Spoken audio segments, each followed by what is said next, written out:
కులగణన మంచిదే కానీ ఎన్నికలకు వాడద్దు. ప్రభుత్వాలు డేటా అవసరం కోసం చేపట్టొచ్చు. సమాజంలో కులాల ప్రతిస్పందనలు చాలా సున్నితం. ఆర్ఎస్ఎస్ జాతీయ స్థాయి ప్రతినిధి అంబేద్కర్ అంటూ ఈ మాట ఆర్ఎస్ఎస్ కు అసలే ఇష్టం ఉండదు. ఎందుకంటే అస్సలు విషయం చెప్పన్నా భయ్, అస్సలు విషయం చెప్పన్నా. దీంట్లో ఇక ముసుగులో గుద్దులాట ఎందుకు? ఆర్ఎస్ఎస్ కు ఎందుకు ఇష్టం ఉండదు, ఏం జరుగుతా ఉంది అనేది జర్రా కళ్ళు పెద్దవి చేసుకొని చూసుకోరు. ఇక ఇంతకు మించిన కథ ఉండదు. ఇక భారతీయ జనతా పార్టీ కులగణనకు ఎందుకు వ్యతిరేకము, ఎందుకు ఆర్ఎస్ఎస్ అనివార్యంగా ప్రకటన చేయాల్సి వచ్చింది కులగణన మీద అంటే ఇక్కడ ఒకటే ఆప్షన్, బీజేపీ. దీనికి మతతత్వ పార్టీ అనేటువంటి ముద్ర ఉంది.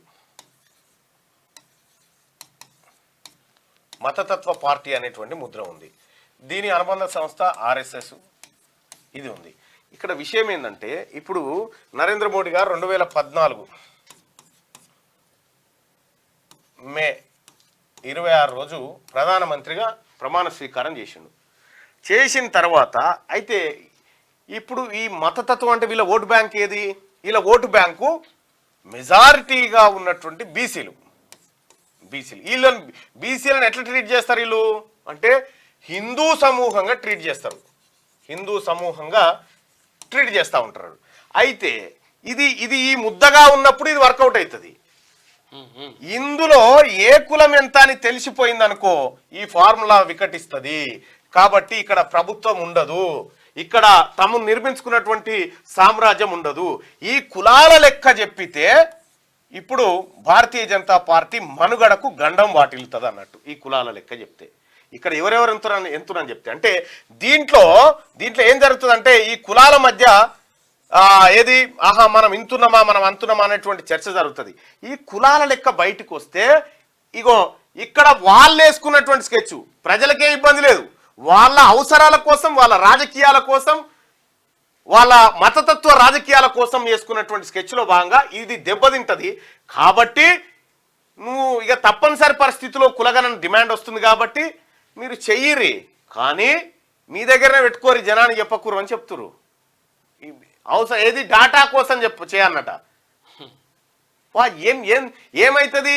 కులగణన చేస్తే మొత్తం తలకాయలు పలిగిపోయినట్టుగా మొత్తం 1931 దాకా కులాల వారిగా లెక్కలు ఉన్నాయి ఈ దేశంలో. ఆ తర్వాత సరే సెకండ్ వరల్డ్ వార్ వచ్చింది, ఫస్ట్ వరల్డ్ వార్ వచ్చింది, ఆగిపోయినాయి అనుకుందాం.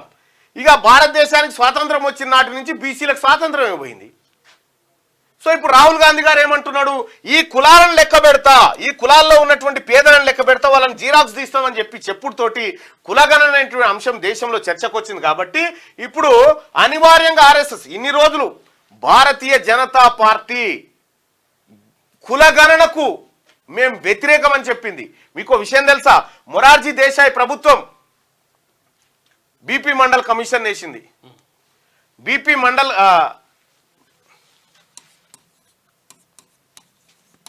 కమిషన్ వస్తే విపి సింగ్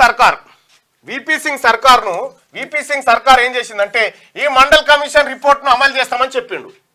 బీసీలకు 27% రిజర్వేషన్ ఇస్తాము ఈ బీపీ మండల్ నివేదిక ఆధారంగా అని చెప్పి విపి సింగ్ చెప్పంగానే విపి సింగ్ ప్రభుత్వంలో భాగమైనటువంటి బీజేపీ ఏం చేసిందంటే మేము మీకు ఉపసంహరించుకుంటున్న మద్దతు అని విపి సింగ్ సర్కార్ను గులగొట్టింది. బీసీలకు 27% అమలు కాకుండా ఆ తర్వాత కొన్ని ఏళ్ల తర్వాత మనకు 90s నుంచి ఈ 27% అమలవుతా ఉంది.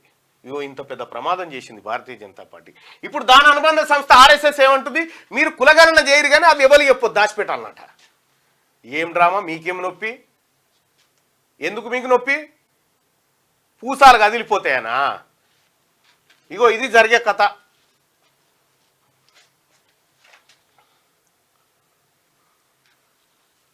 కులగణన మంచిదే కానీ ఎన్నికలకు వాడొద్దు. అరే మరి దేనికి వాడాలి? ఆర్ఎస్ఎస్ జాతీయ స్థాయి ప్రతినిధి అంబేద్కర్ చెప్తున్నటువంటి మాట.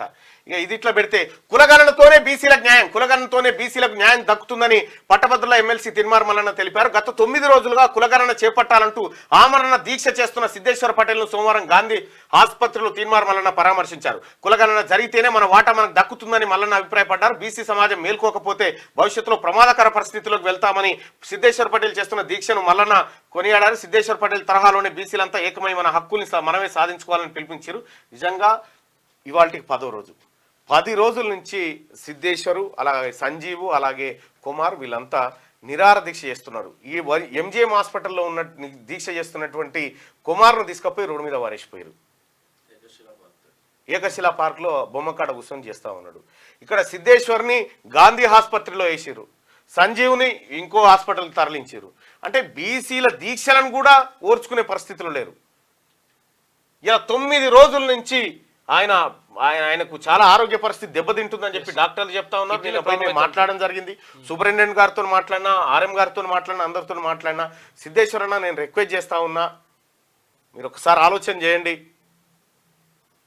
మీరు దీక్ష విరమించండి. నేను భరోసా ఇస్తున్నా. నేను నిన్న కూడా చెప్పిన, ఇప్పుడు కూడా చెప్తా ఉన్నా, లైవ్లో చెప్తా ఉన్నా. అన్న, మీరు దీక్ష విరమించండి, ఆ బాధ్యత నేను చూసుకుంటా. 42% రిజర్వేషన్ కులగణన అమలు చేయించే బాధ్యత నాది, నేను తీసుకుంటా. అది నాది జిమ్మెదారి. మీరు దయచేసి మీ ఆరోగ్యం జాగ్రత్త అన్న, ఎందుకంటే మీరు అవసరం. కాబట్టి సిద్ధేశ్వర్ అన్నకి నేను రిక్వెస్ట్ చేస్తా ఉన్నా, అలాగే సంజీవ్కి రిక్వెస్ట్ చేస్తా ఉన్నా, మన కుమార్ కూడా రిక్వెస్ట్ చేస్తా ఉన్నా. దయచేసి ఒకసారి ఆలోచించండి అన్న. ఇవాళ నేను కూడా మీతో మళ్ళీ మాట్లాడతా, ఒకసారి ఆలోచించండి. మెజారిటీ ప్రజల అభిప్రాయం మేరకు నేను చెప్తా ఉన్నా, దయచేసి మీరు దీక్ష విరమించండి అన్న.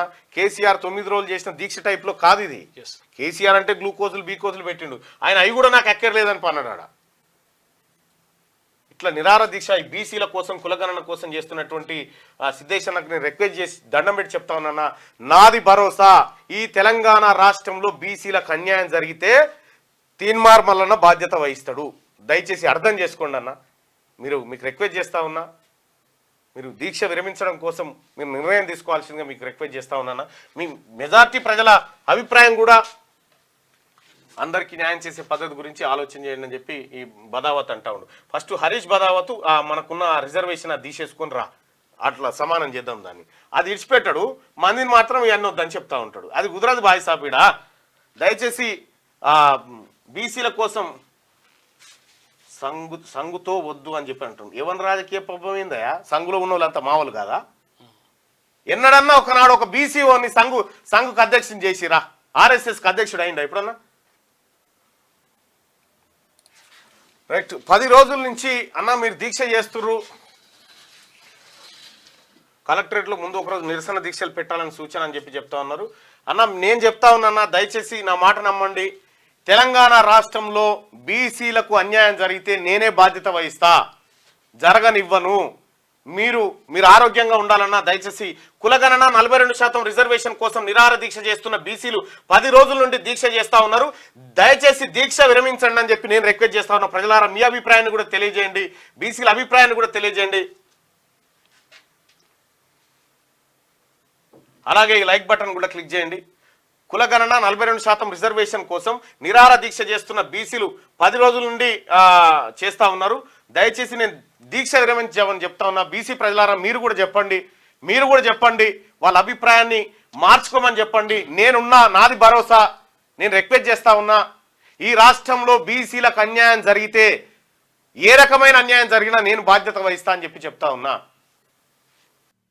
లైక్ చేయండి,